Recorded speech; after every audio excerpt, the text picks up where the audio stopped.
राधा राधा राधा राधा राधा राधा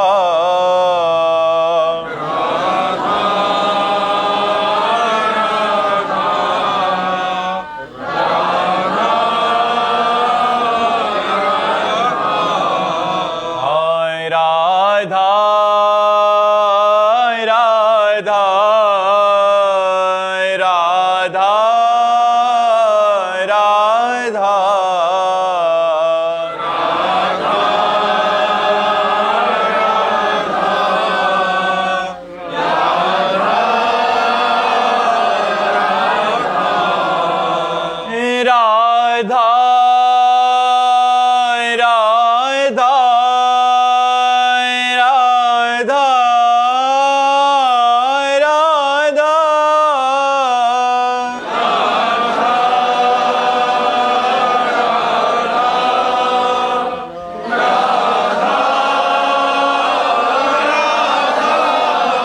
हाय राधा राधा राधा राधा हाय राधा राधा राधा राधा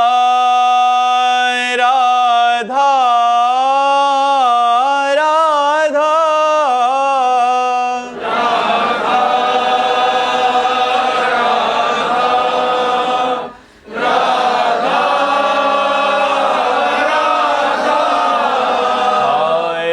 राधा राधा राधा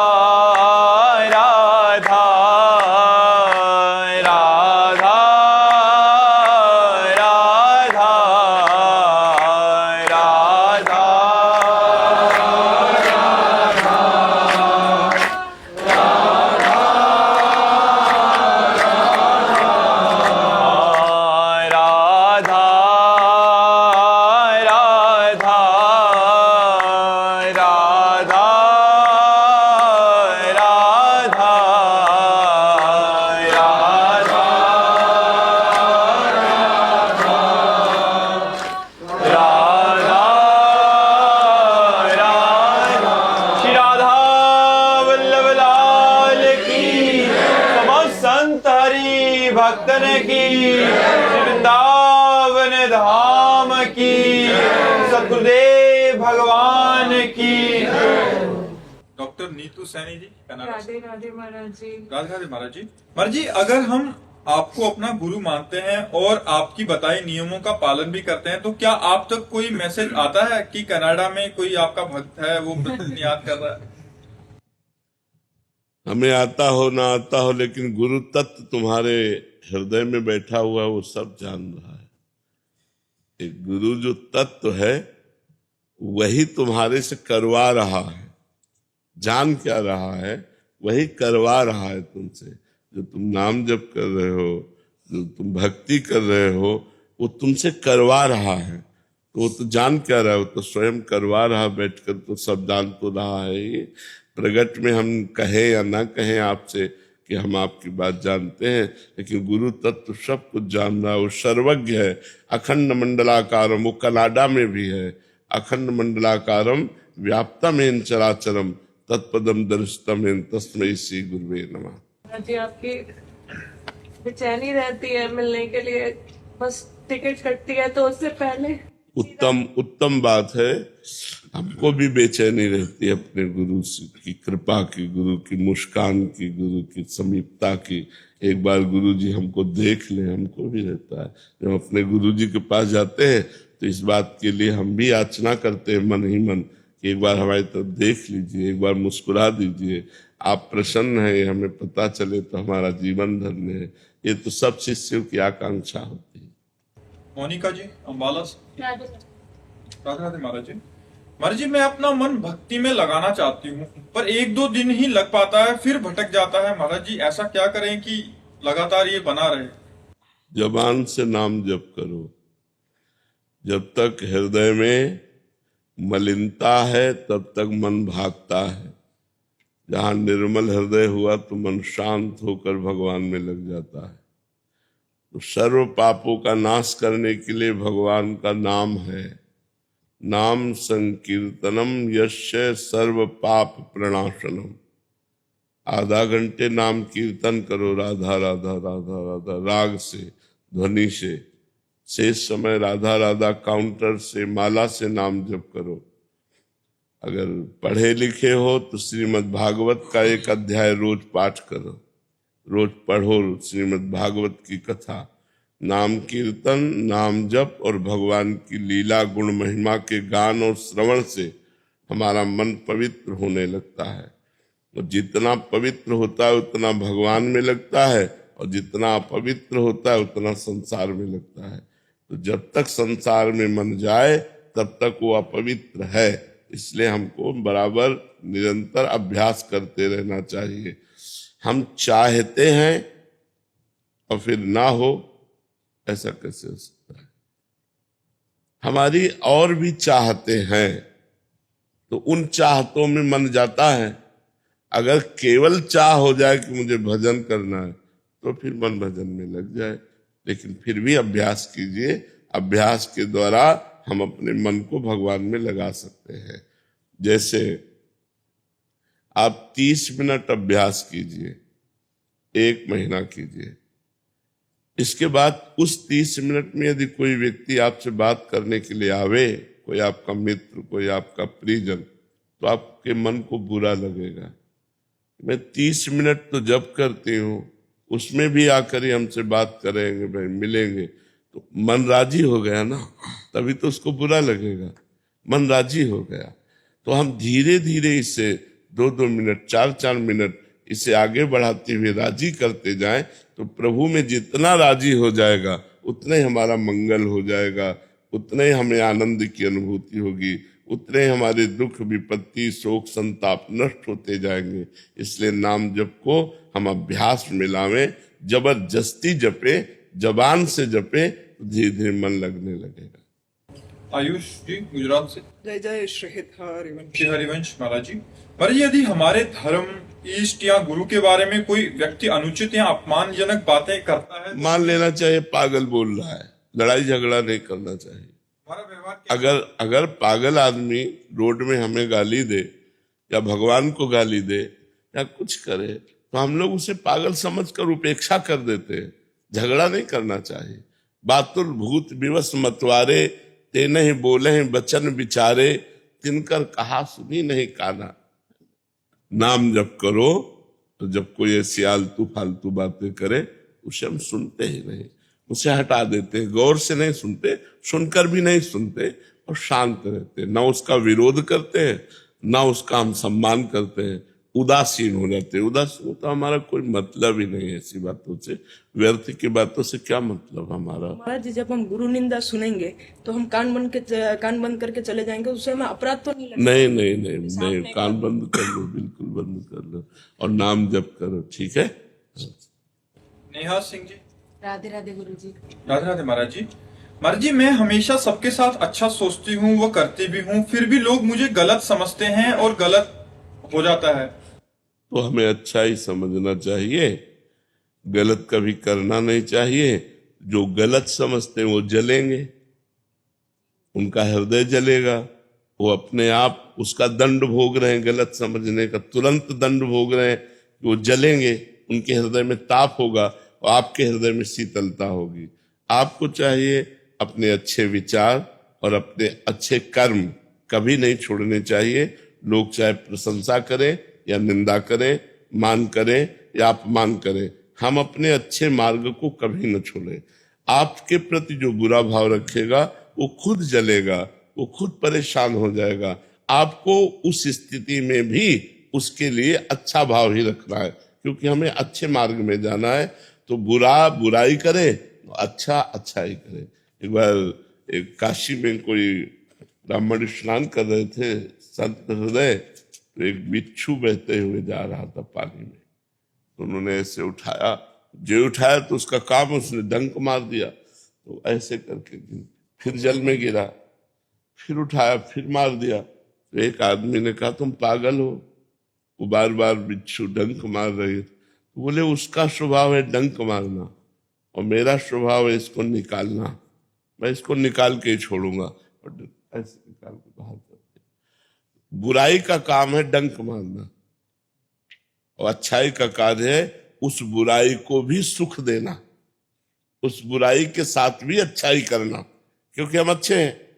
जो सुगंध है वो दुर्गंध में भी सुगंध फैलाएगी, और जो दुर्गंध है वो सुगंध में भी दुर्गंध फैलाने की चेष्टा करेगी। तो दोनों का एक अपना अपना जोड़ है।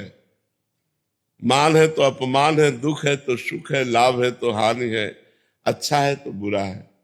तो ऐसा नहीं कि लोग बुरे ना हो, बुरे लोग हैं, उनकी बुराइयां उनको जकड़े हुई है। तो हमारी अच्छाई क्यों फेल हो जाए, उनकी बुराई के सामने हमारी अच्छाई दब जाए, हमारी अच्छाई हार मान ले, ऐसा नहीं होगा। हमारी अच्छाई उस बुराई के ऊपर भारी पड़े।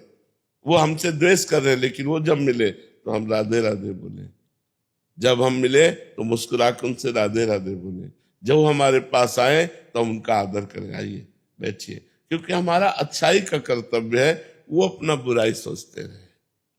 कृतज्ञ त्रिवेदी जी अलीगढ़ से। राधे राधे श्री हरि। राधे राधे महाराज जी। महाराज जी, अहम को मिटाने के लिए, स्वयं को जानने के लिए एवं सांसारिक बंधनों से मुक्ति के लिए आत्मज्ञान आवश्यक है। महाराज जी, इसे कैसे प्राप्त या जागृत किया जाए? आत्मज्ञान प्राप्त करने के लिए सिद्धांत है, पहले ज्ञानी महापुरुष को गुरु बनाइए, शास्त्र स्वाध्याय कीजिए, वेदांत दर्शन स्वाध्याय कीजिए, लोक परलोक के समस्त भोगों से जो वैराग्य दिलाता है विवेक को जागरण कीजिए, फिर लोक परलोक के भोगों से वैराग्य धारण कीजिए, इंद्रियों पर विजय प्राप्त, मन पर विजय प्राप्त, शाम दम उपरति, भोगों का त्याग की स्मृति का भी त्याग, शाम दम उपरति, तितिक्षा सहनशील, गर्मी सर्दी बरसात मान अपमान सुख दुख सब कुछ सहनशील, उपरत तितिक्षा, श्रद्धा, गुरु वाक्यों पर शास्त्र वाक्यों पर पूर्ण श्रद्धा, समाधान, चित्त का परमात्मा में स्थित, मुमुक्षुता, मैं इसी जन्म में मुक्त हो जाऊं, ये अत्यंत अनिवार्य है, इसके बिना आत्मज्ञान नहीं होता। या फिर दूसरा मार्ग है, भगवान का नाम जप करते हुए, भगवान की लीला कथा सुनते हुए, भगवान की शरण में और भगवान से प्रार्थना करो, वे तुम्हें आत्मज्ञान प्रदान कर देंगे। ये दो मार्ग हैं, भक्ति के द्वारा आत्मज्ञान प्राप्त करना या वेदांत दर्शन के द्वारा आत्मज्ञान प्राप्त करना। आत्मज्ञान प्राप्त हो गया तो आवागमन चक्र से मुक्त हो गए, आत्मज्ञान प्राप्त हो गया तो अहंकार से मुक्त हो गए। मूल आत्मज्ञान ही है। देहाभिमान के कारण आत्मज्ञान ढका हुआ है, गुरु कृपा से वो जागृत हो जाए तो सब दोष नष्ट हो जाए। अरविंदा जी। राधे राधे महाराज जी। महाराज जी, ईश्वर से जुड़ने का सबसे सरल मार्ग क्या है? नाम जप, बिल्कुल सरल है, सटीक है, ठीक निशाने पर बेधने वाले बाण की तरह है। जासु नाम भव भेषज हरन घोर त्रिशूल, जिनका नाम इस संसार रोग की अचूक दवा है। जासु नाम भव भेषज हरन घोर त्रिशूल, जिनका नाम दैहिक दैविक भौतिक तीनों तापों का, सतोगुण रजोगुण तमोगुण तीनों का त्याग करा करके और भगवद आनंद में डुबो दे भगवान का नाम। भगवान का नाम निरंतर जपने का अभ्यास ले ले और कोई साधन ना बने तो भी भगवत प्राप्ति हो जाएगी, तो भी भगवत प्रेम प्रकट हो जाएगा, आत्मज्ञान प्रकट हो जाएगा, जो चाहे वो हो जाएगा। पर खुद डट के नाम जप करें। नाम जप करने में मन लगे ना लगे ये नहीं देखा जाता, लाभ मिले ना मिले, हमको बस लगे रहना है, राधा राधा राधा राधा राधा राधा, तो एक दिन हम विजय प्राप्त कर लेंगे। शिवानी जी। राधे राधे श्री हरि। राधे राधे महाराज जी।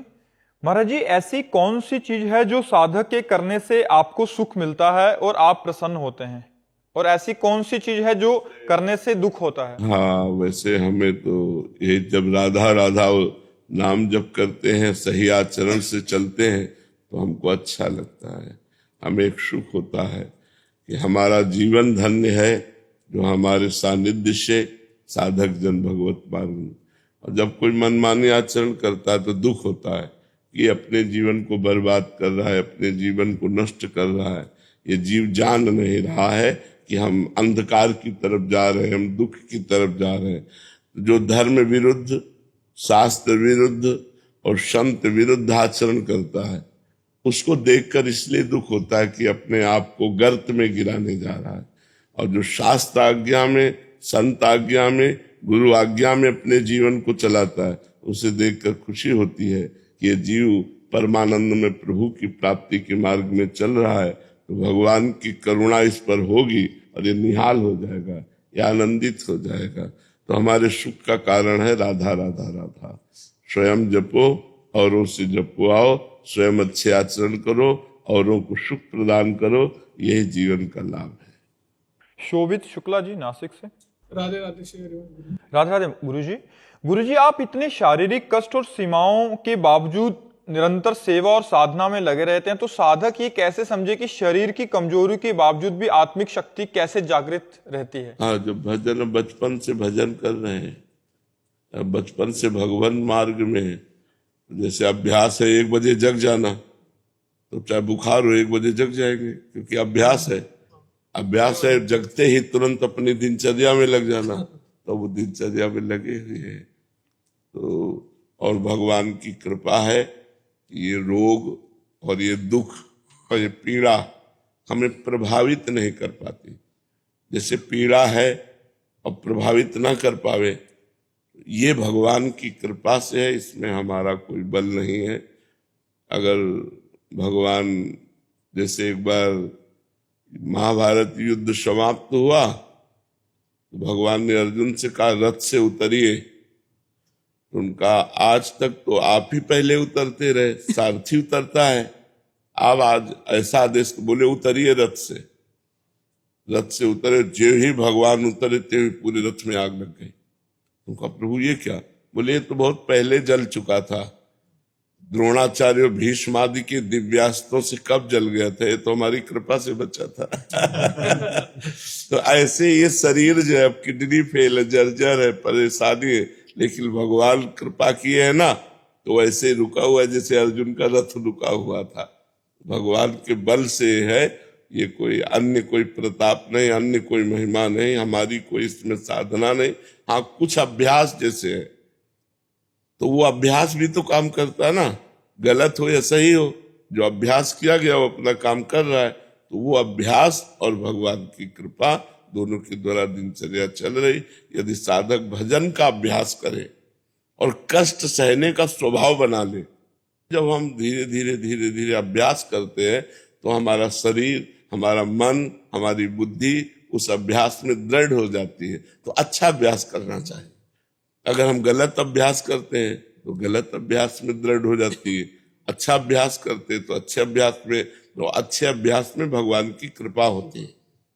जब आप अच्छा चलना चाहोगे तो भगवान आपको बल देंगे। तो इसलिए अच्छे अभ्यास के कारण और भगवान की कृपा के कारण, ये दोनों के कारण दिनचर्या चल रही। तो किडनी तो खराब है ही, डायलिसिस होता है, परेशानियां रहती है, पर वो भगवान की कृपा से चल रहा है। और हमें कोई ऐसा खेद नहीं है, क्योंकि हमारा जीवन सार्थक हो रहा है। सुबह से लेकर अपनी दिनचर्या, और फिर आप लोगों की सेवा 1-2 घंटा हो जाती, फिर एकांत सेवन, अपना भजन साधन, तो हमारा दिनचर्या चल रही। अब यही अगर हम चारपाई पे पड़े रहे तो खेद होने लगे। किसी काम नहीं आ रहा ना, अभी काम आ रहा है, इसलिए अच्छा लग रहा है कि हमारा रोग ऐसा होने पर भी हमारे द्वारा लोगों का हित हो रहा है। आप लोग प्रश्न करते हैं तो आपको समाधान मिलता है, आप लोग उत्साहित होकर भगवत मार्ग में चलते हैं, गंदे आचरणों का त्याग करते हैं, ये हम पर भगवान की कृपा है। प्रिंस बजाज जी। श्री हरिवंश महाराज जी। महाराज जी, संसार के राग में लिप्त इस जीव का गुरु तत्व में अनुराग कैसे बढ़े? गुरुदेव भगवान की अहेतु की असीम कृपा जो उनके नेत्रों से सदा सबके लिए बरसती है, उस कृपा को समझने के लिए विवेक। जो गुरु का दिया हुआ मंत्र है ना, वो गुरु का स्वरूप है, वो गुरु का प्रेम है, वो गुरु का ज्ञान है। आप जितना मंत्र जपोगे उतने संसार से राग हटेगा और गुरु प्रेम जागृत होगा। जितना अधिक से अधिक गुरु मंत्र, उसे गुरु मंत्र कहते हैं ना। मंत्र माने होता है रहस्य बताने वाला, मंत्र माने रहस्य बताने वाला। तो भगवान का जो रहस्य बताने वाला है, ज्ञान बताने वाला है, वो तो गुरु मंत्र है। जब गुरु जी ने गुरु मंत्र दिया और उस गुरु मंत्र को हम निरंतर जपने की चेष्टा करें तो संसार से वैराग्य, भगवान से प्रेम और गुरु चरणों का ज्ञान प्राप्त हो जाएगा कि गुरु साक्षात परब्रह्म तस्मै श्री गुरुवे नमः। गुरु चरणों का ज्ञान प्राप्त हो जाए कि हमारे गुरु जी क्या है, तो हमारी आसक्ति हो जाए। अभी बहुत एक साधक है, एक संत है, लेकिन ये भाव थोड़ी आ पाता है कि गुरु साक्षात परब्रह्म तस्मै श्री गुरुवे नमः। कामना में प्यार हो जाता है, निष्कामता में अगर प्यार हो जाए तो जीत गया। क्योंकि गुरु जी निरपेक्ष रहते हैं, आपको गुरु जी से प्यार करना है, उधर से प्यार मिले न मिले, आपको अपनी तरफ से एकाकी प्यार करना है, और उधर से प्रतिकूलता मिले और आपका प्यार बढ़े। ये खास बात, उधर से प्रतिकूलता मिले और आपका प्यार बढ़े तो गुरु प्रेम हो जाए। इसीलिए गुरु मंत्र जपने की आवश्यकता है। अधिक से अधिक गुरु मंत्र जपो तो गुरु चरणों में प्रेम हो जाएगा, संसार से वैराग्य हो जाएगा, भगवान का ज्ञान हो जाएगा। अभिषेक गौतम जी दिल्ली से। शेरवंश महाराज जी, जब भक्त अपनी असमर्थता और अपनी सेवा में अपराध भाव के कारण वैसी सेवा नहीं कर पाता जैसी करनी चाहिए और उसके मन में ये प्रश्न उठने लगता है कि ऐसा भक्त भगवान क्यों प्रेम करेंगे ऐसे भक्त को, तो इससे क्या भगवान तो सबसे प्रेम करते हैं। भगवान का स्वभाव तो बहुत उदार है, बहुत महान है। भगवान बहुत महान है। जैसे आप बिल्कुल गलत हो, लेकिन जब माँ मिलेगी ना तो आपकी सारी गलती भुला करके वो आपको पहले भोजन पवाएगी। चल पहले भोजन पा ले, फिर समझाएगी देखो गलत मत करो। वो प्यार ही करेगी, वो गुस्सा भी करेगी तो भी प्यार करेगी। उसकी गुस्सा में भी देखो तो प्यार होगा। थप्पड़ बहुत जोर का उठेगा और लगेगा बहुत धीरे से। तो माँ में जो वात्सल्य है, अनंत माताओं में वात्सल्य है, वो वात्सल्य समुद्र भगवान के एक बिंद से है। तो भगवान कितने करुणामय होंगे। अगर वो करुणामय ना हो तो हम लोगों से ऐसी गलतियां होती कि नरके मिले, भगवान की प्राप्ति हो ही ना पावे। लेकिन भगवान बड़े करुणामय हैं, तो हमसे जैसे बने वैसे भगवान की सेवा करे और भगवान का नाम जप करे और ये दृढ़ भरोसा रखे कि हमें भगवान मिलेंगे, अपनी कृपा से मिलेंगे। मैं योग्य तो नहीं हूं, मैं पात्रता का दावा तो नहीं पेश कर सकता कि मैं आपसे मिलने के पात्र हूं, पर प्रभु मिलेंगे। प्रभु के हमें विश्वास है, वो दीन बंधु है, वो पतित पावन है, वो करुणा सिंधु है। हम पर भी कृपा करेंगे। मैं नीच हूं, अधम हूं, पर हम पर भी कृपा करेंगे। यदि ऐसी हम भावना दृढ़ करें तो हमारा भाव बढ़ जाएगा, भगवान की कृपा बरसने लगेगी और बरस ही रही है। बस हमारे कमियां हैं, इसलिए अनुभव में नहीं आ रहा, तो हम ऐसी प्रार्थना करें। रोशनी सिंह जी। राधे राधे महाराज जी। महाराज जी, गुरु कृपा क्या होती है और जीवन में इसका क्या महत्व है? गुरु कृपा साक्षात भगवान की कृपा है। जीव को जीवत्व से हटाकर ईशत्व में स्थित कर देती है वो गुरु कृपा। गुरु कृपा असत से सत की यात्रा, अंधकार से प्रकाश की यात्रा, मृत्यु से अमृत की यात्रा जो हमारी है, उसमें गुरु कृपा की बहुत जरूरत है। गुरु कृपा असत से हमें सत में स्थित कर देती। जो असत देह भोगों में हम रत हैं, तो हमें ज्ञानोपदेश करके, मंत्रोपदेश करके, हमारे अंदर अध्यात्म ज्ञान जागृत करके इस असत संसार से हटाकर इसी में जो सत परमात्मा विराजमान है उसमें स्थित कर देती है गुरु कृपा। असतो मां सद्गमय, तमसो मां ज्योतिर्गमय, मृत्युर्मा अमृतम गमय। जो हम मृत्यु लोक में मृत्यु युक्त शरीर में आसक्त है, गुरु कृपा इस शरीर से आसक्ति हटाकर सच्चिदानंद भगवान में स्थित कर देती है। गुरु कृपा अमृत पद है, महा आनंद स्वरूप है। इसलिए जीवन में हमें गुरु कृपा अनिवार्य है, बहुत आवश्यकता है, और गुरु कृपा ही भगवत प्राप्ति कराती है। गुरु कृपा का सीधा अर्थ है मोक्ष। ध्यान मूलम गुरु मूर्ति, पूजा मूलम गुरु पदम, मंत्र मूलम गुरु वाक्यम, मोक्ष मूलम गुरु कृपा। अगर गुरु कृपा का सीधा अर्थ पूछे तो मोक्ष है। संपूर्ण पापों से, द्वंद्वों से, दुखों से, चिंता से, भय से, मृत्यु से मुक्त करा देते हैं गुरुदेव। अमर पद प्रदान कर देते हैं गुरुदेव। पर गुरुदेव के चरणों में निष्ठा हो तो गुरु कृपा फलीभूत हो। यदि गुरुदेव की अवज्ञा हो तो कृपा होने पर भी कृपा फलीभूत नहीं होती। कृपा का प्रभाव नहीं समझ में आता। जब गुरुदेव की आज्ञा के अनुसार चले तो उनकी कृपा का अनुभव हो सकता है। महाराज जी, जीव पे गुरु कृपा कब और कैसे होती है? कब और कैसे होती है इसका निर्णय नहीं किया जा सकता। कभी भी किसी पर भी हो सकती है।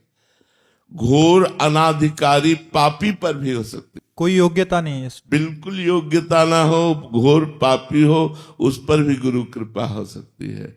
अनाधिकारी को अधिकारी बनाना ही तो गुरु कृपा का कार्य है। गुरु कृपा अधिकारी का वर्ण करे तो कोई आश्चर्य की बात नहीं। अनाधिकारी का वर्ण करके और अधिकारी बना दिया, अनाधिकारी को अधिकारी बना दिया। यह तिरस्कार योग्य आचरण करने वालों को नमस्कार योग्य बना दिया गुरु कृपा ने। गुरु कृपा कब और कैसे और किस पर यह निर्णय नहीं किया जा सकता। कभी भी किसी पर भी हो सकती है जी। विनोद कुमार जी सोनीपत से। गुरुजी, आपने सत्संग में देह राग को ही समस्त दुखों का मूल कारण बताया है और मानव देह समस्त रागों से मुक्त होने के लिए है। महाराज जी, ये देह राग कैसे छूटेगा? साधना। जैसे कांटे से कांटा निकालते हैं, ऐसे राग से राग को नष्ट करें। भगवान के नाम में राग हो जाना, भगवान के रूप में राग हो जाना, भगवान की लीला गुण में राग हो जाना, भगवान के धाम में राग हो जाना, तो संसार का राग नष्ट कर देगी। भगवान की तरफ जब राग आता है तो अनुराग हो जाता है, और संसार की तरफ जब राग जाता है तो नष्ट करने वाला बन जाता है। इसलिए हम भगवान के नाम का जप करें, भगवान की लीला कथाओं को सुने, ठाकुर सेवा में अगर रुचि हो तो थोड़ी देर भगवत सेवा करें, और हर समय भगवान के आश्रय में रहें। मैं भगवान का हूं तो संसार का राग भगवान की कृपा से नष्ट होता है। क्योंकि जब भगवान कृपा करते हैं तो साधु संग मिलता है, जब साधु संग मिलता है तो विवेक जागृत होता है, जब विवेक जागृत होता है तो मोह का नाश हो जाता है। मोह, राग, आसक्ति, कामना, ये सब एक ही क्षेत्र है अविद्या का। तो संपूर्ण अविद्या का क्षेत्र ही नष्ट हो जाता है भगवान की शरण में होकर, भगवान का नाम जप करने से, भगवान की लीला कथा सुनने से, भगवान की सेवा करने से, भगवान के भक्तों का संग करने से। पवन जी, राधे राधे। महाराज जी, महाराज जी, मेरे मन में एक संशय बना रहता है कि इस संसार में जो दिखता है वो है नहीं और जो है वो दिखता नहीं। सही और गलत का चयन कर पाना बड़ा कठिन सा हो रहा है महाराज जी। तो ऐसे में महाराज जी समाधान दीजिए कि मतलब। समाधान तो साधना से होगा। जो दिख रहा है बिल्कुल सच्ची बात है, ये सत्य नहीं है, और जो सत्य है वो दिख नहीं रहा, यही माया का कार्य है। इस माया से हटने के लिए अध्यात्म में स्थित होइएगा तो संशय खत्म हो जाएगा। ना सतो विद्यते भाव, ना भाव विद्यते सता।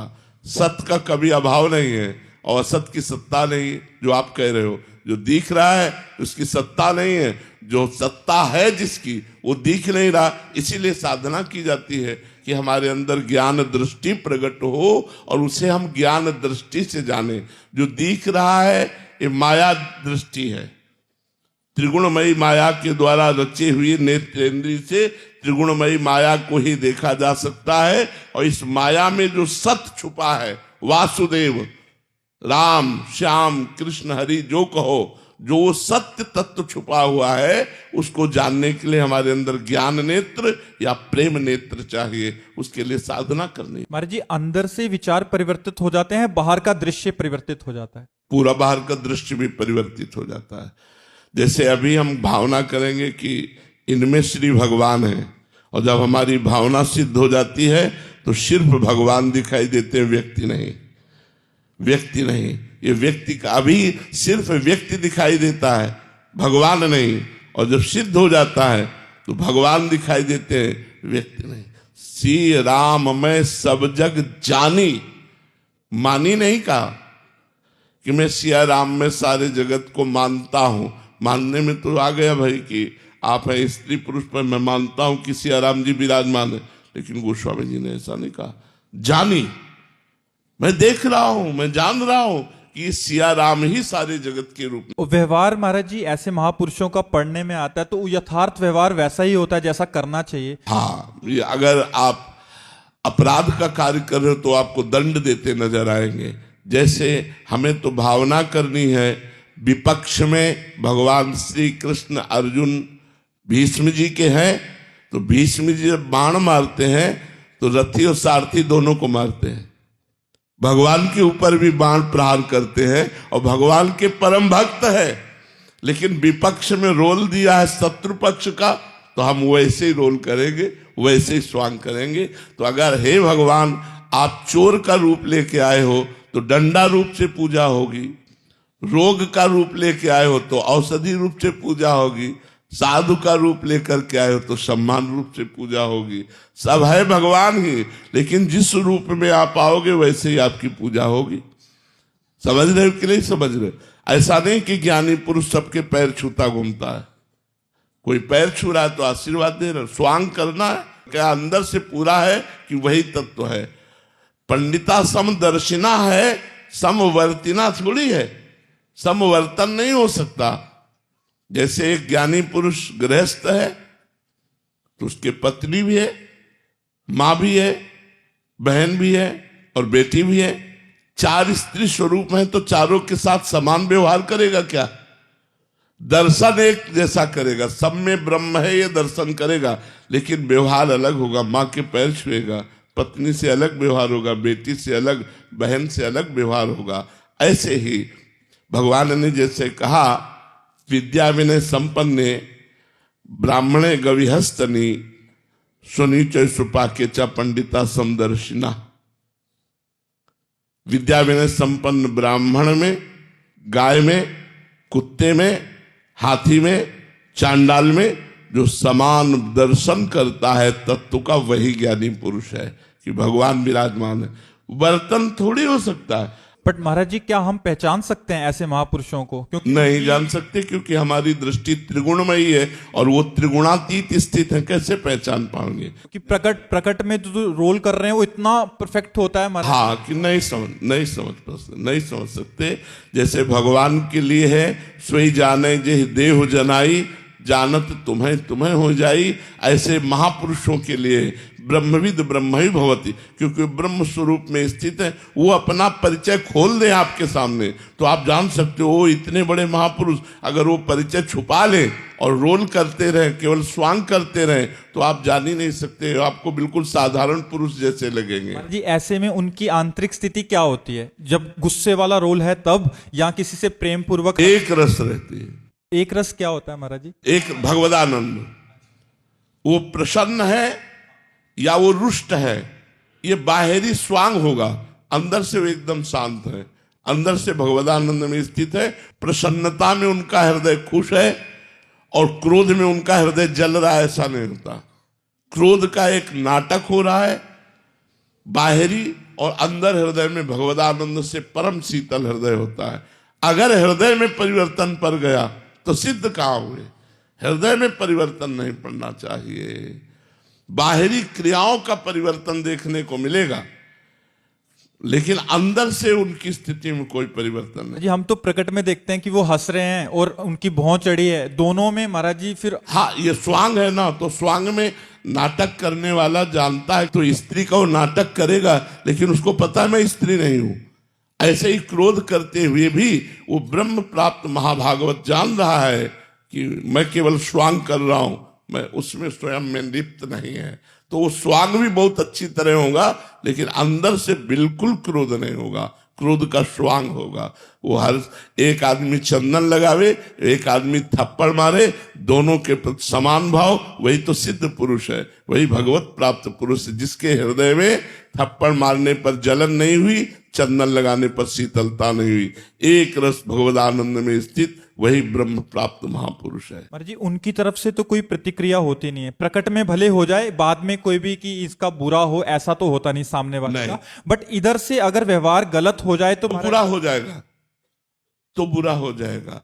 जैसे जैसे कपिल भगवान परम ज्ञान मूर्ति हैं, सांख्य योग के आचार्य हैं, तो वो कभी किसी को साप या भस्म कर सके ऐसा संभावना ही नहीं, क्योंकि ब्रह्म प्राप्त महापुरुष ब्रह्म ही है, भगवान के अवतार हैं। लेकिन सगर के 60,000 पुत्रों ने उनका अपराध किया तो भस्म हो गए। उन्होंने अपनी दृष्टि से भस्म नहीं किया, उनकी तो ब्रह्म दृष्टि है, उनके अपराध ने उनको भस्म कर दिया। तो अगर ऐसे ब्रह्म प्राप्त भगवत प्राप्त महापुरुषों का अपराध किया जाए तो वो सर्वनाश कर देगा, वो साप दे या न दे। अगर वो साप देते हैं तब तो हमें बचा लेते हैं, अगर वो साप दे दे तो हमें बचा लेंगे, क्योंकि वो साप देंगे तो उनको वरदान भी देना होगा। उनका हृदय ऐसा है, मानेगा ही नहीं। अगर वो दंड विधान कर दे तो बचा लिया, और अगर वो चुप हो गए, दंड विधान नहीं किया, तो फिर तुम्हारा सर्वनाश हो जाएगा। जैसे भगवान देवर्षि नारद जी नलकूबर मणिग्रीव को साप दे देते, जा वृक्ष योनि को प्राप्त हो। अब वो चरणों में गिरा के महाराज जड़ योनि में, तो उन्होंने कहा बनोगे तो वृक्ष ही, लेकिन नंदालय के यमलार्जुन नाम के वृक्ष होगे, और तुम्हें भगवान श्री कृष्ण का सानिध्य प्राप्त होगा, स्पर्श प्राप्त होगा, दर्शन प्राप्त होगा, तुम्हारा संभाषण होगा भगवान से। निहाल कर दिया। तो महाराज जी, ऐसे महापुरुषों का संग से मतलब लाभ तो है ही है, बट ऐसे संग कैसे किया जाए, क्योंकि वो तो आग के समान है, कुछ भी जला देंगे ऐसे। तभी भगवान से प्रार्थना करनी चाहिए कि हमको साधु संग की क्षमता दीजिए। जब द्रवहि दीन दयालु राघो तो साधु संगति पाइए। साधु संग बहुत दुर्लभ वस्तु है, महत्संगस्तु दुर्लभ हो, और इसीलिए देवर्षि नारद जी ने लिखा अगम्यो, क्योंकि वो जन साधारण जैसे ही दिखेंगे, कोई मुकुट थोड़ी लगा के वो महापुरुष आते हैं, और उनकी जन साधारण जैसी चेष्टा होगी।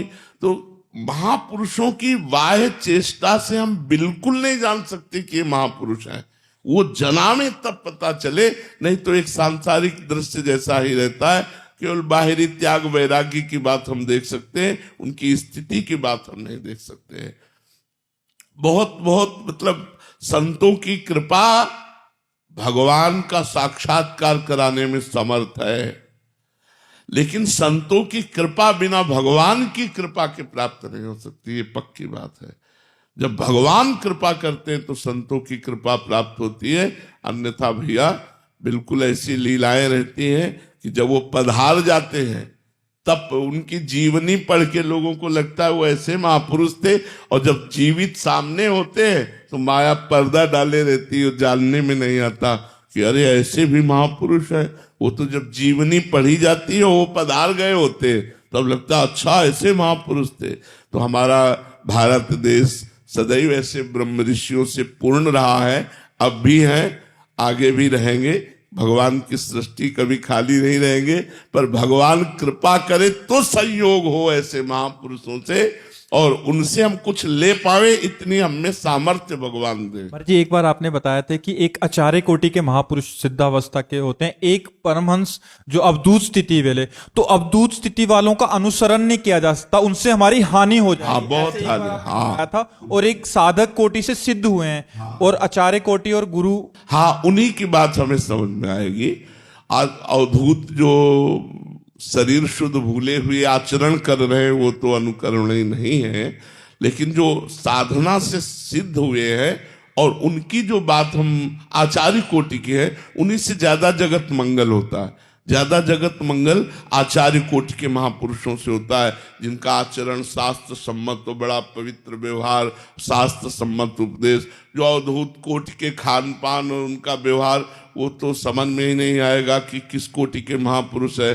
जैसे जड़ भरत जी को इतना बड़ा सत्संगी जो कपिल भगवान से सत्संग करने जा रहा था, राजा रघुगण नहीं पहचान पाया और पालकी में जोत दिया इतने बड़े ब्रह्म प्राप्त महापुरुष को। वो तो जब कृपा करके उन्होंने अपने को जनाया तो वो जान पाए कि इतने बड़े ब्रह्म प्राप्त महापुरुष श्री जड़ भरत जी महाराज हैं। जी मोनू जी बिहार से। राधे राधे महाराज जी।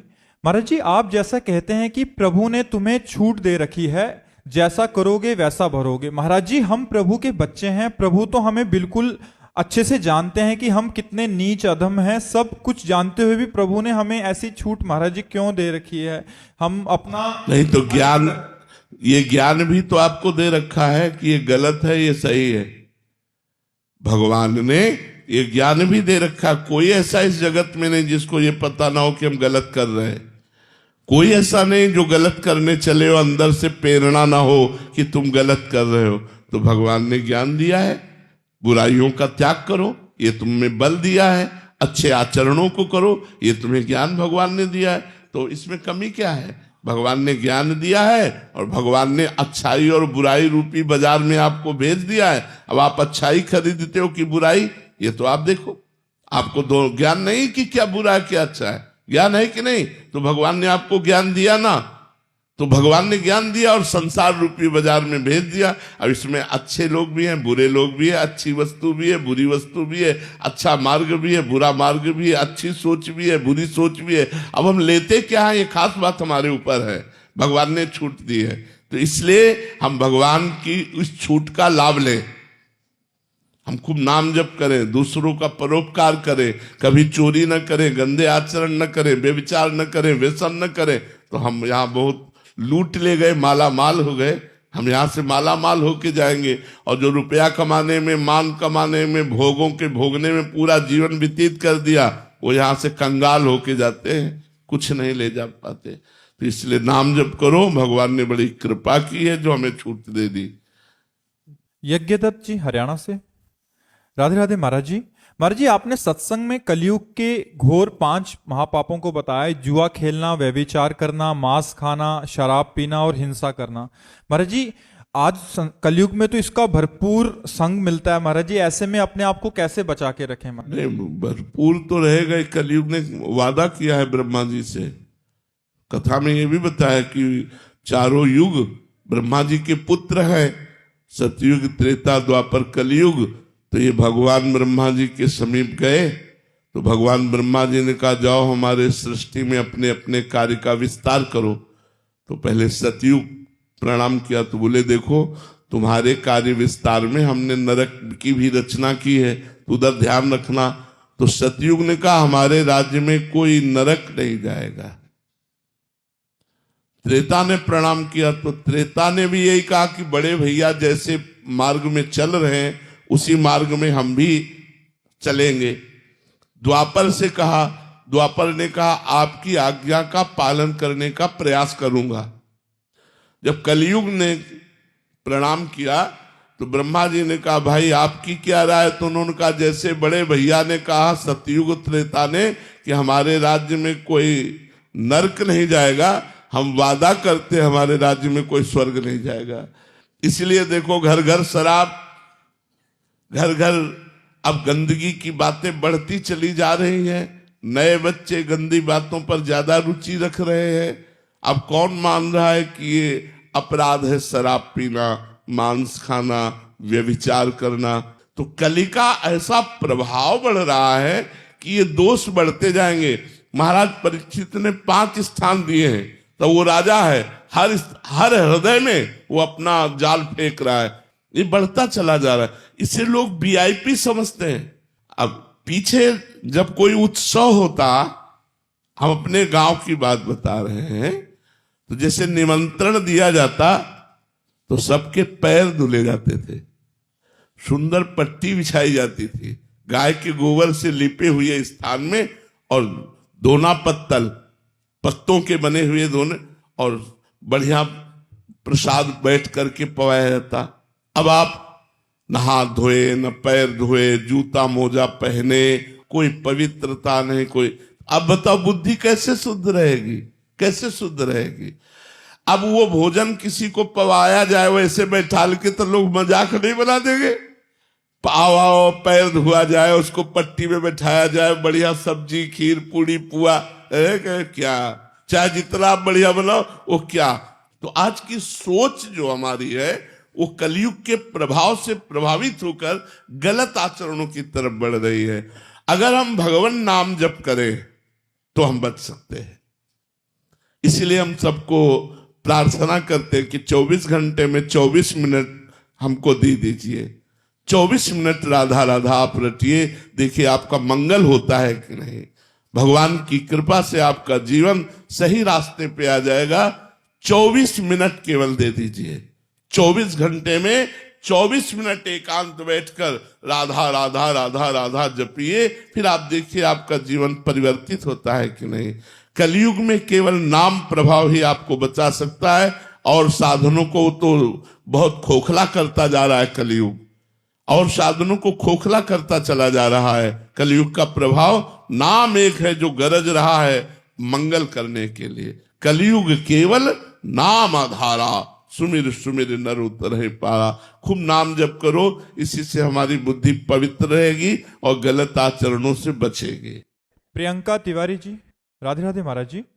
महाराज जी, भगवान हमसे प्यार करते हैं तो उन्होंने हमें इस दुखालयम संसार में क्यों भेजा? दुखालय में सुख सिंधु समाया हुआ है इसलिए भेजा। इस दुखालय में जो आनंद सिंधु सुख राशि, सीकर तय त्रैलोक सुपाशी, सो सच्चिदानंद परम धाम भगवान सबके हृदय में विराजमान है। जो भगवान से विमुख है उसके लिए दुखालय है, और जो भगवान के सन्मुख है उसके लिए दसों दिशाएं आनंदमयी हैं। इसीलिए हम कहते हैं भगवान का नाम जप करो, भाव कुभाव अनख आलसहु, नाम जपत मंगल दिशि दसहु। दसों दिशाओं में सुख ही सुख है। दुख कहाँ है? भगवान से विमुख होने पर। ये दुखालय है भगवान से विमुख होने पर। यदि हम भगवान के सन्मुख हो जाए तो हम तो यही चाहते हैं कि हमारा बार बार जन्म हो, हम मुक्त ना हो, हर बार जन्म हो और वृंदावन वासी बने और प्रिया प्रीतम के उपासी बने और आपके बीच में बैठ के एकांतिक करे ना। हर बार अगर हमारा जन्म हो और खूब उनका गुणगान करें, देश की सेवा करें, समाज की सेवा करें, तो हमें मोक्ष नहीं चाहिए। जब हम भगवान से विमुख हैं तो दुखालय है, और भगवान के सन्मुख है तो सुख ही सुख है, आनंद ही आनंद है। ब्रह्मभूता प्रसन्नात्मा, न सोचते न कांक्षते, न कोई शोक है न कोई चिंता है। एक अपार आनंद। मनुष्य जीवन में भजन कर सकते हो, स्वर्ग में भजन नहीं कर सकते। आप ब्रह्मलोक में भजन नहीं कर सकते। आप ब्रह्म स्तंभ पर्यंतम सर्वम मायामयम जगत, तिनके से लेकर ब्रह्मलोक तक मायामय है। यहाँ भजन का आनंद ले सकते हो। यहाँ भगवान की लीला कथा सुनकर भगवान से प्रेम करके रो सकते हो, भगवान के प्रेम में तड़प सकते हो। भगवान को, प्रेमाधीन भगवान है, उनको अपने अधीन कर सकते हो। देवता बन करके नहीं कर सकते, गंधर्व बन करके नहीं कर सकते, भूत प्रेत बनकर। मनुष्य तो मनुष्य जीवन भगवत विमुख जीवन दुखालय, और भगवत सन्मुख जीवन सुख सिंधु, आनंद सिंधु, महाआनंद, हर क्षण आनंद। काकभूषुंड जी से गरुड़ जी ने पूछा, महाराज आपको भगवान की इतनी सुंदर प्रेम लक्षणा अनपायनी भक्ति प्राप्त है, आप इतने बड़े महापुरुष हैं, आपको कई कल्पों की स्मृति है, तो आप काग शरीर क्यों धारण किए हुए हैं? ये तो कागुशुंड जी ने कहा, गरुड़ जी, इसी काक शरीर से मुझे भगवान की भक्ति प्राप्त हुई, इसलिए काक से बड़े कल्प के कल्प हो गए, कई बार कल्प बदल गए, लेकिन मैंने अपना शरीर नहीं बदला, क्योंकि इस काक शरीर से भगवान की भक्ति प्राप्त हुई है। कहाँ दुखालय है? अगर हमारा मन वचन कर्म से भगवान के चरणों में सेवा भाव है, नाम जप कर रहे हैं, परोपकार कर रहे हैं, तो दुख कहाँ है? सुख ही सुख है। देखो, यदि परमात्मा से विमुख हो तो चाहे राष्ट्र का सब सुख तुम्हें मिल जाए तो भी तुम दुखी रहोगे, और तुमसे सब छीन लिया जाए, केवल परमात्मा चिंतन होता रहे, तो तुम बादशाह हो। तुम्हारे अंदर जो सुख होगा वो त्रिभुवन में कहीं सुख नहीं होगा। चाह मिटी, चिंता मिटी, मनुआ बेपरवाह। भगवान के भजन के चिंतन के प्रभाव से जिनको कछु न चाहिए वे साहन के शाह। दुख है कहाँ? कहा हनुमंत विपत्ति प्रभु सोई, जब तो सुमिरन भजन न होई। वही विपत्ति है, वही दुख है, वही हानि है जहां भगवान का चिंतन नहीं है, जहां भगवान का नाम जप नहीं है, जहां भगवान का सुमिरन नहीं। हमारी बात मान लीजिए, ये सुख सिंधु स्वरूप है। यदि भजन करोगे तो, और भजन नहीं करोगे तो विश्व का ऐश्वर्य जमा कर लो, तुम कभी शांत और खुश नहीं रह सकते, तुम प्रसन्न नहीं रह सकते। कामनाएं तुम्हें जलाती रहेंगी, भोग वासनाएं तुम्हें मिटाती रहेंगी। तो हमारी बात समझ में आ रही ना? भगवान ने कृपा करके मनुष्य देह देकर मृत्यु लोक में भेजा है कि उत्तम तपस्या और भजन के द्वारा हम भगवदानंद प्राप्त कर लें। भगवान ने कृपा की है। ये सुख कहीं नहीं है। जो सत्संग सुख है, जो भगवत लीला कथा सुख है, जो भजन सुख है, वो किसी लोक में नहीं है, केवल मृत्यु लोक में है। इसीलिए मृत्यु लोक सब जगह जाने की मूल जड़ है। आप यहां से नरक जा सकते हो, स्वर्ग जा सकते हो, ब्रह्मलोक जा सकते हो, वैकुंठ जा सकते हो, साकेत धाम जा सकते हो, गोलोक धाम जा सकते हो, कैलाश जा सकते हो, नाली के कीड़ा बन सकते हो। जो चाहो वो कर सकते हो। ये छूट दी है मृत्यु लोक में। अब दुखद कार्य करोगे तो दुख मिलेगा, सुखद कार्य करोगे तो सुख मिलेगा। अब दुखद कार्य करके सुख कैसे प्राप्त हो सकता है? तो सब चाहते सुख है, कार्य दुखद करते हैं। इसीलिए कह रहे आचरण सुधारो, खान पान सुधारो, अपने विचार शुद्ध करो। पॉजिटिव विचार आते ही आप आनंदित हो जाएंगे। नहीं चाहे जितना वैभव इकट्ठा कर लो, निगेटिव विचार आपको डिप्रेशन में पहुंचा देंगे। अगर भगवान से विमुख हो, कभी सुख शांति का अनुभव नहीं हो सकता। जो जितना धर्म करता है, तीर्थयाटन करता है, पुण्य करता है, भगवत भजन करता है, वही आनंदित रहता है। आनंद हृदय का विषय। दुख कहाँ है? यदि मेरा हृदय आनंदित है तो सब आनंद ही आनंद है। अगर मेरा हृदय दुखी तो सब जगह दुख ही दुख है। तो भगवान से विमुख हृदय दुखी रहता है और भगवान के सन्मुख हृदय आनंदित रहता है। चाहे जितनी भारी विपत्ति हो, भगवान के सन्मुख है तो विपत्ति विपत्ति ही नहीं रहती, वो आनंद में बन जाती है। और भगवान से विमुख चाहे जितनी संपत्ति हो, कभी सुखी नहीं हो सकते, वो दुख ही प्रदान करेगी। हमारी बात समझ में आ रही ना? भगवान ने तुम्हें कृपा करके भजन करके भगवत प्राप्ति के लिए भेजा है। कबहू ककर करुणा नर देही, देत ईश बिनु हेत सनेही। नर तन कर फल विषय न भाई, भजी राम सब काम बिहाई। विषय भोग में दुख है, भगवान के चिंतन में सुख है। तो छोड़ो ना विषय भोग और भगवान का चिंतन करो, अभी आनंदित हो जाओगे। अब जा रहे हो दुख की तरफ, कह रहे हो भगवान ने हमें दुख दिया क्यों? अरे भगवान ने बाजार लगाई, चाहे दुख खरीदो चाहे सुख। अब तुम दुख खरीद रहे हो तो उसमें भगवान का क्या दोष है? आचरण कर रहे हो पाप, मनमानी आचरण कर रहे हो तो दुख नहीं मिलेगा। अगर भगवान का भजन कर रहे तो सुख मिलेगा, आनंद मिलेगा। चाहे जितना बुरा प्रारब्ध आ जाए और भगवान का चिंतन चल रहा है तो आनंद रहता है, प्रसन्नता रहती है, हृदय शांत रहता है। वरुण कुमार जी, पंजाब से। राधे राधे। महाराज जी, आपने एक समस्या रखी है कि महाराज जी आजकल देश का कानून महिलाओं के अनुकूल होने के कारण बहुत से महिला परिवार इसका दुरुपयोग करते हुए पुरुष परिवारों का शोषण कर रहे हैं। महाराज जी ऐसे भी चलते मतलब कभी कभी पुरुष इतने पीड़ित हो रहे हैं कि वो आत्महत्या जैसी स्थिति भी बन रही है। इस मुश्किल परिस्थिति का सामना महाराज जी किस प्रकार किया जाए? हाँ, क्योंकि एक दो घटनाएं हमारे भी सामने आई तो हमको भी पता चला। वैसे हमें ना हम समाचार सुनते हैं, न टीवी देखते हैं, न मोबाइल रखते हैं, न किसी संसारी आदमी से मिलते हैं, बस इतना ही मिलना होता है। तो संसार में क्या हो रहा है मुझे कुछ पता नहीं। तो जब कभी कोई ऐसी बात सामने आती है तो समझ में आता है कि संसार में ऐसा भी हो रहा है। उनको पता है कि उनकी बेटी गलत कर रही है, लेकिन हाँ, माँ बाप वही फिर भी सहयोग करते हैं उनका। हाँ, उसको बोलते हैं तू कर, हम तेरे साथ हैं। हाँ, बिल्कुल। मतलब ऐसे करके वो एक नहीं 2 3 4 परिवारों से पैसा लूटते हैं बस। हाँ, ऐसा है क्योंकि हमें जानकारी हुई ऐसे लोग हैं। पर अभी जैसे इनसे कह रहे थे कि ऐसा नहीं कि बुराई नहीं है, अब बुराई तो है ही। जिनके बुरे आचरण हैं, जिनका बुरा लक्ष्य है। अच्छा, कानून ने इसलिए महिलाओं को सपोर्ट किया कि बहुत अत्याचार पुरुष महिलाओं के साथ करते हैं। ब्याह हो के जाता तो मानो वो अपनी दासी समझते थे और ऐसा व्यवहार करते थे।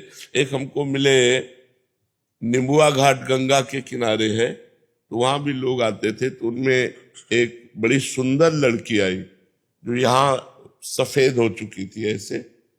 तो हमने कहा इसको एक फूल रोग होता है दाग का। तो हमने कहा ये है क्या? बोले नहीं। तो हमने कहा क्या है? तो वो आंसू रोने लगे उनके पिता, और उन्होंने कहा कि हमारे पास भगवान ने सब कुछ दे रखा है, हमने करोड़ों रुपए लगाकर इस बेटी का ब्याह किया, और जहाँ ब्याह किया वो लोग चारपाई में बांधकर हमारी बेटी को मारते। एक बार हम धन दे दिया, 2 बार दे दिया, लेकिन बार बार धन की मांग करते, और जब नहीं दे पाए तो चारपाई में बांध करके आग लगा दी बेटी को। तो वो जो रस्सी नजदीक वाली जली तो वो भाग पाई, जली तो सर से ढीला पड़ा ना, भाग पाई, वो बगल के घर में कूद गई। छप्पर थे, छप्पर से कूद गई। वो लोग धर्मात्मा थे और उनके पास राइफल थी, तो उन्होंने तुरंत राइफल उठाई, कहा अब अगर हमारे घर में आ गई है, अगर तुमने तो हम गोली मार देंगे। फिर वो अपने मायके में बैठी थी। तो कई ऐसे केस सामने आते हैं जिनमें पुरुषों ने महिलाओं के साथ बड़ा अत्याचार किया, जिसे अत्याचार कहते हैं। बहुत मारना पीटना, जानवरों की तरह व्यवहार करना, घर परिवार के लोगों से एक दासी समझ करके मतलब व्यवहार करना। तो ये कानून जरूरी था, लेकिन ये कानून स्त्री की सुरक्षा के लिए है, पुरुष के शोषण के लिए नहीं है। अब उसका दुरुपयोग किया जाता है, उसी कानून का दुरुपयोग किया जाता है। देखो, प्यार में जो सुख है वो व्यभिचार में सुख नहीं है, ये आप समझ लो। आज इससे अगर आपको प्यार नहीं है, वो व्यभिचार है, और इसमें सुख नहीं है। इसमें कई तरह के भय हैं और पाप है। दोनों ने हाथ मिलाया कि हम आजीवन पार करेंगे। ये डिवोर्स, ये विरोध, ये नीच कर्म, ये सब अच्छी बातें नहीं है। जीवन बर्बाद हो जाए। अगर भगवान का भजन करोगे, भगवान का आश्रय लोगे, तो जो दुराचार कर रहा है, अत्याचार कर रहा है, उसका विनाश अपने आप हो जाएगा। तो हम ऐसा नहीं कहते कि केवल माताएं बहनें ही गलत हैं, पुरुष भी बड़े अत्याचार करते थे, तभी ये कानून बनाए गए। और बहुत अच्छा है स्त्री के सपोर्ट के लिए कानून होना, लेकिन उस कानून का दुरुपयोग करना ठीक नहीं है। उस कानून के फायदे उठाओ, दुरुपयोग नहीं। अपनी सुरक्षा व्यवस्था के लिए वो कानून है, ना कि पुरुषों को सताने के लिए ऐसे कानून। तो कुछ जो भूली हुई माताएं बहनें हैं, जो धर्म को नहीं जानती हैं, जो परलोक को नहीं जानती हैं, उनके द्वारा ऐसी गलतियां होती रहती हैं और होती रहेंगी, क्योंकि उनको ज्ञान नहीं है ना मैं क्या कर रही हूँ। मनमानी आचरण है। इसलिए हमें यही लगता है कि आप धैर्यवान बनिए और जहां तक हो ये बचाव पक्ष में रहिए। आप विरोध भाव को सहिए, भगवान सबका मंगल करते हैं। ऐसा है, आप जो कह रहे हैं वो गलत नहीं है, ऐसा है। पर ऐसा भी है कि पुरुषों ने महिलाओं के साथ बहुत अत्याचार किया, बहुत ही अत्याचार हमने देखा भी है।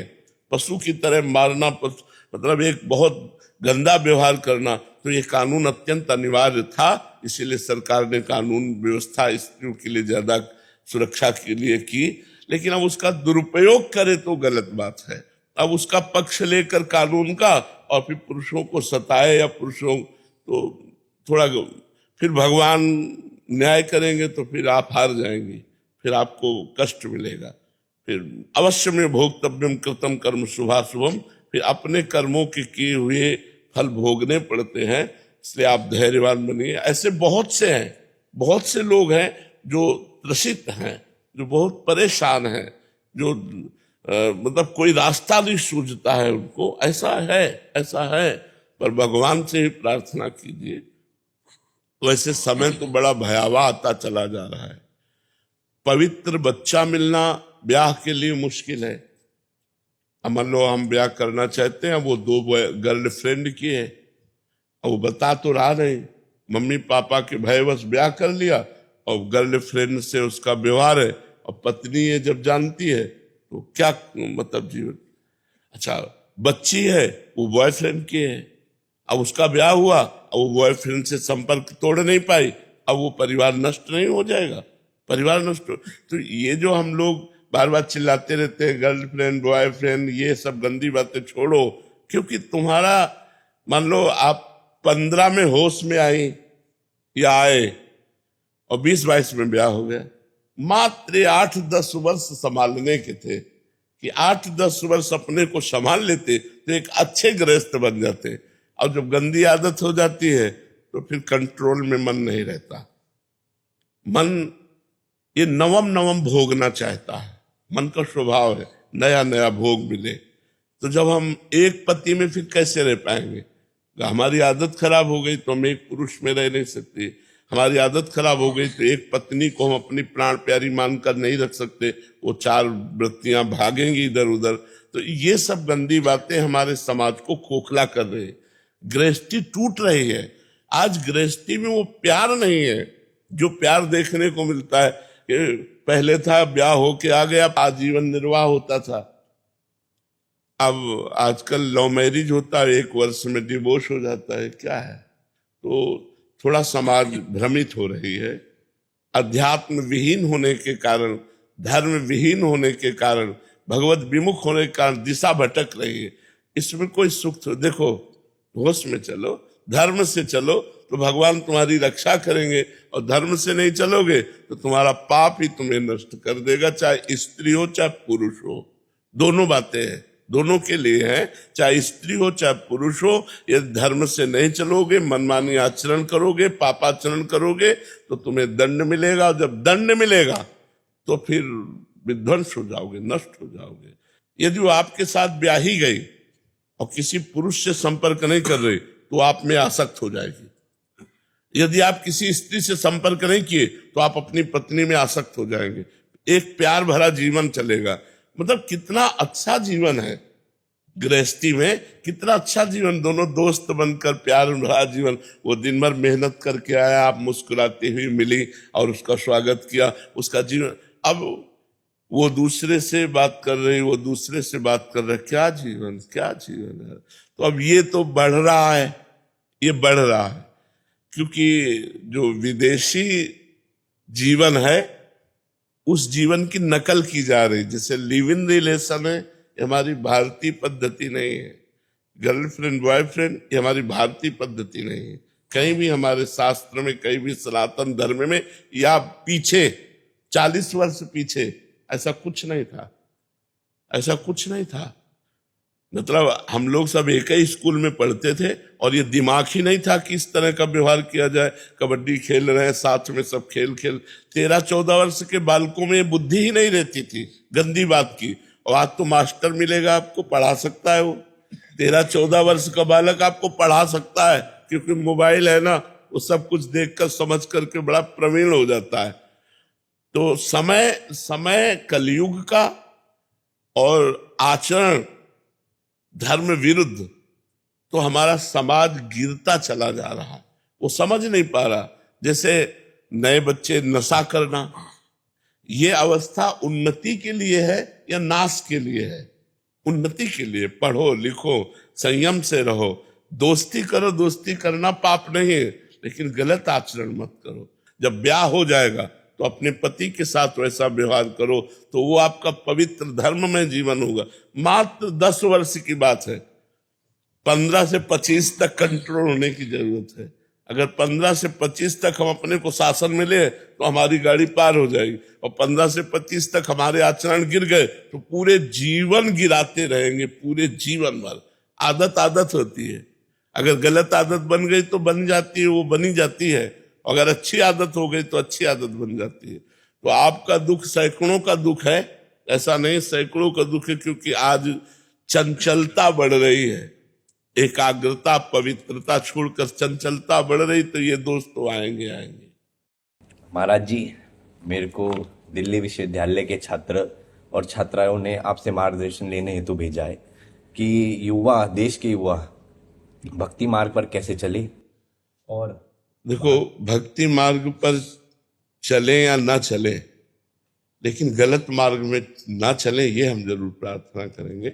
मतलब भक्ति तक चलना एक थोड़ा चढ़ाई का मार्ग है, लेकिन गलत मार्ग में। आज हमारे जो हॉस्टल में, विद्यालयों में 9 भविष्य हैं भारत के, वो गलत मार्ग में जा रहे हैं, व्यसन करने लगे हैं, नशा और बेविचार में प्रवृत्त हो रहे हैं युवा, गर्लफ्रेंड बॉयफ्रेंड ये सब गंदी बातें। तो हम यही प्रार्थना करेंगे कि दोस्ती करो, दोस्ती बुरी नहीं है, लेकिन दोस्ती को गंदी मत करो, गंदे दोस्त मत बनो, अच्छे दोस्त बनो। दोस्त वही है जो कुपथ निवार सुपंथ चलावा, गंदे मार्ग से हटाकर अच्छे मार्ग में लगावे। तो आप सब व्यसन रहित बने, आप व्यभिचार रहित बने, गंदे आचरण आप में ना हो, हम यही प्रार्थना करेंगे। और नाम जप अगर जितना बन जाए आपसे, जब आप खाली समय हो उस समय आप राधा राधा रटिए, तो आपका जीवन मंगल में हो जाएगा। 2 बातों से बचिए, व्यभिचार और व्यसन से, और राधा नाम रटिए, इसी से आपका मंगल हो जाएगा। और जो आप पढ़ाई में समय देते हैं, 4 घंटे 8 घंटे 10 घंटे, वो कृष्णार्पणमस्तु कर दीजिए, तो भक्ति बन जाएगा, वो कर्म समर्पण भक्ति बन जाएगा। राधा नाम रटना और कृष्णार्पणम अपने समस्त समय को कर देना, और व्यभिचार और व्यसन से बचे रहना, एक बहुत अच्छी स्थिति वाला पुरुष हो जाएगा, बहुत अच्छी स्थिति वाला समाज सेवक हो जाएगा। इसलिए हम सबसे प्रार्थना करते हैं, माताओं बहनों से भी, आप लोगों से भी, कि गलत आचरणों से बचिए, अपने बच्चों को गलत आचरणों से बचाइए, अपने मित्रों को गलत आचरणों से बचाइए। तो आप अध्यक्ष बने भगवान की कृपा से, तो आप कोशिश कीजिए आपके दोस्त नशा न करें, आपके दोस्त लड़ाई झगड़ा न करें, गंदे आचरण न करें, ठीक है। महाराज जी, 2 शब्द किसानों के लिए बोल दें, क्योंकि किसान बहुत खुश होते हैं। वैसे पहले भी हम प्रार्थना कर चुके हैं कि चाहे जितना कोई करोड़पति हो, रुपया थोड़ी खाएगा, खाएगा तो अन्न ही। हमारे संपूर्ण देश और विश्व का जीवन अन्न से ही पोषित होता है, और उस अन्न को प्रकट करने वाले किसान होते हैं। और सब सुखी मिलेंगे, किसान बहुत परेशान मिलेगा, क्योंकि उसको खाद लगानी है, पानी लगाना है, उसी से बच्चों की पढ़ाई, उसी से पूरा परिवार चलाना है। और अन्य चीजें महंगी होंगी, लेकिन किसान वाली चीजें बहुत सस्ती होंगी। अच्छा, किसान का क्या है कि जैसे सरसों की फसल तैयार हो चुकी, अब पानी गिर गया और सूर्य उदय हो गया, और वो सब कलियां सब वही बर्बाद हो गई। गेहूं गलेथ में आया, हवा चली, पानी गिरा, वो सब गिर गए, उसका महत्व चला। बड़ी परेशानी किसानी में है, और किसान ही विश्व का जीवन है, किसान ही विश्व का जीवन, अन्नदाता है किसान। चाहे जो जितना रुपया कमाए खाएगा तो रोटी दाल ही, और वो पैदा करने वाले किसान है। और किसानी में इतना प्रॉफिट नहीं है, किसानी में बहुत खर्चा है कि कितनी बार पानी लगाना है, उसमें खाद डालना है, और फिर फसल मिलेगी कि नहीं ये भी भरोसा नहीं। अंत में अब आलू की फसल तैयार है, पानी भर गया इतना इतना, तो सड़ गई आलू। और महाराज जी, कितने कितने कष्ट झेलने पड़ते हैं किसान लोग। और क्या, इस समय जब कोई कंबल से नहीं निकलना चाहता, पूरी रात पानी लगाना होता है गेहूं के खेत में। बिल्कुल बिल्कुल। राधा राधा राधा